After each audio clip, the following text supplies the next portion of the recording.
La inflación es en todo momento, inicialmente, un fenómeno fiscal. Sin déficit fiscal no hay deuda. Que nos quede claro, sin déficit fiscal no hay deuda. No hay nada deuda que tomar. La Secretaría de Finanzas, el Ministerio de Economía, no se levanta un día a la mañana y determina que como no tiene nada mejor que hacer que ponerse a financiar y emitir deuda. Eso está regulado por la Ley de Presupuesto Nacional que el Congreso vota de manera anual. Eso está incluido en la planilla de deuda que los congresales nos dan al Poder Ejecutivo Nacional para poder hacer las emisiones de deuda. Entonces, partimos de una estructura, primero, financiera, económica y monetaria, que se traslada a un marco normativo, que es la que regula las acciones del Estado Nacional y del Poder Ejecutivo Nacional en el endeudamiento del Estado. Esto es muy importante entenderlo, porque justamente los problemas en los que tenemos de hace tantas décadas son por no entender este principio básico. El plan que está desarrollando el presidente Milei es un plan que busca erradicar el déficit financiero durante el año 2024.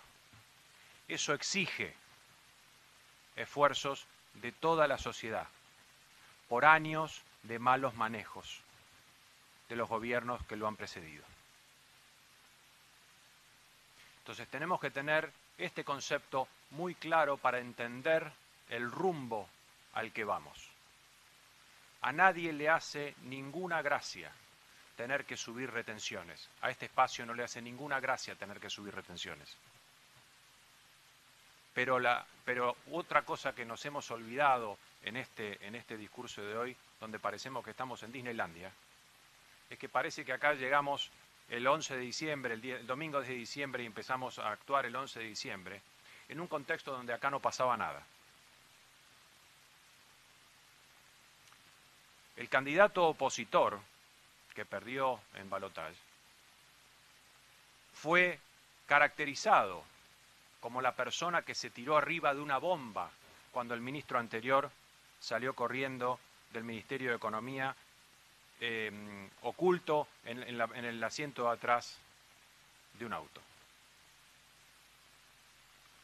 Entonces, ese señor,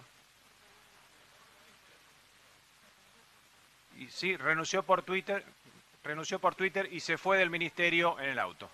Tapado. Sí, perfecto, listo, sigamos. Entonces, perfecto. Ese candidato, diputado, por favor, candidato, está devolviendo las preguntas que ustedes han realizado. Déjenlo hacer la devolución, porque si no, fue el que dijo que ese candidato había dicho que se había tirado arriba de la bomba. Él era justamente, yo fui funcionario nacional, no fui funcionario de una persona. Entonces, muy bien. Entonces, justamente, el candidato del espacio opositor que perdió en balotaje, su fortaleza fue haber tomado la valentía de haberse tirado sobre la bomba que había generado su propio gobierno. Les voy a recordar.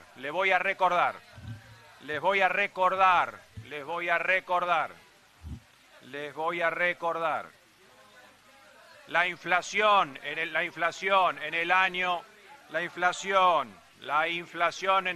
el mes de julio del 2022 era del 71%.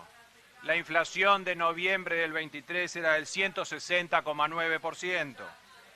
El tipo de cambio nominal oficial en julio del 22 era 131,2 pesos. El tipo de cambio nominal era 364,4 pesos.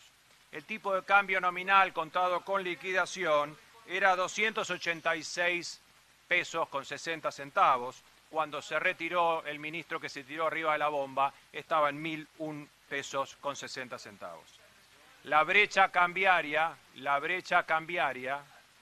era de 118,4% al momento de la renuncia del ministro Guzmán y era de 174,9% en noviembre del 2023, antes de la asunción del presidente Milei. Iba a refutar de alguna manera al diputado Hackman, que dijo que la brecha está en el 50% y que había aumentado. Las reservas netas en julio del 22 eran de 412 millones de dólares. En el 9.000 millones de dólares se le dejó al gobierno del presidente Fernández. En noviembre del 23 las reservas netas eran de 10.545 negativas. Vamos a hablar un segundo de la deuda. Porque parece que la deuda... Sí, señores diputados, hace 3 horas y media y 7 horas de ayer que estuvimos acá escuchando todas sus preguntas y sus alocuciones. Ahora nos escuchan a nosotros. La deuda, el Diputado, 30 de noviembre del 2015... que dé la respuesta que ustedes hicieron las preguntas. Respeten al ministro, le da la respuesta que ustedes pidieron. Le está dando la respuesta que ustedes pidieron. Respetuosamente, si son tan amables, ustedes que preguntaron y nadie los interrumpió, ahora lo escuchan al ministro que le da la respuesta que ustedes pidieron. Gracias, diputados.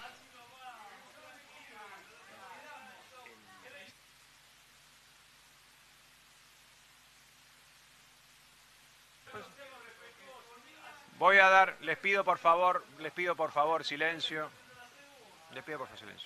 Estoy haciendo,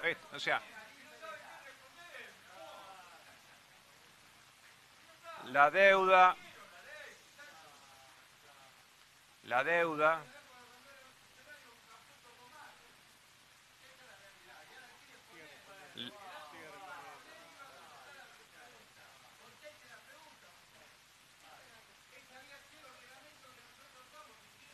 Deje responder, por favor, diputado. Pero déjelo responder. Diputado, está respondiendo. Bien. Secretario, continúe tranquilo. La deuda, en otro del relato, en otro momento del relato,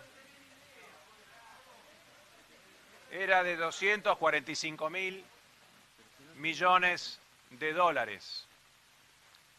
Al 30 de noviembre del 2019, la deuda era de 312.000 millones de dólares, un aumento en el gobierno anterior de 67.000 millones de dólares.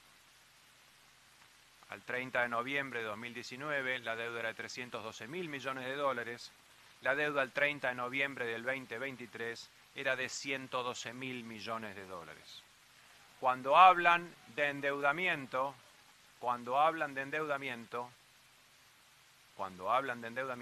tienen que darse cuenta que el gobierno del presidente Fernández casi duplicó la deuda del gobierno anterior. Listo.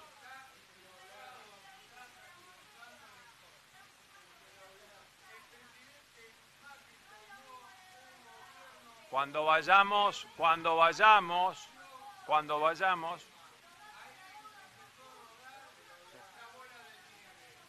Responde, secretario, porque...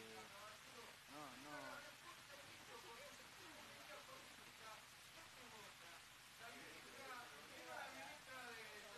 Deje hablar, déjelo hablar. Diputado, ¿qué le pasa? ¿Por qué se para y grita? Diputado, no le queda bien lo que está haciendo. Lo está viendo el pueblo argentino, diputado. Diputado, deje que le dé la respuesta.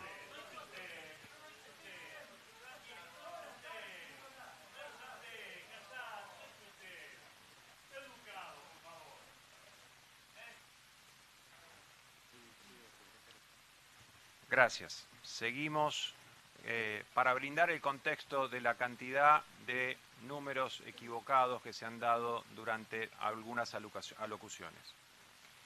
El gobierno del presidente Milei recibió una herencia de 11.000 millones de dólares de reservas negativas, 50.000 a 60.000 millones de dólares de deuda comercial, 18 tipos de cambio, 15% de déficit, acumulación y al borde de una hiperinflación.